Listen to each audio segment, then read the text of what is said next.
Welcome! In this video, you'll learn how to enable Background Synchronize on Google Chrome, step by step. This quick setting helps Chrome keep your websites and apps up to date, even when you're not actively using them. So if you want smoother performance and better real-time updates, let's get started. First, open the Chrome browser on your device. You can use your phone, tablet, or computer. The process is nearly the same everywhere. Once Chrome is open, look toward the top or bottom corner of the screen and tap the three dots. That's the main menu icon, and it gives you access to all of Chrome's settings and features. Next, from the menu that appears, scroll down and tap on Settings. This is where all your privacy, site, and sync controls are managed. Once you're inside the Settings menu, scroll down again until you see Site Settings. Tap to open it.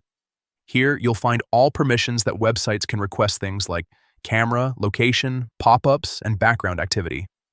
Now, look for the option labeled Background Sync.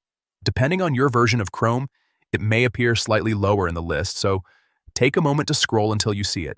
Once you've found it, tap Background Sync. When the option opens, you'll see a toggle switch. If Background Sync is turned off, websites can't finish certain tasks once you leave them, like sending messages, uploading content, or completing syncs. To fix that, simply turn the toggle on.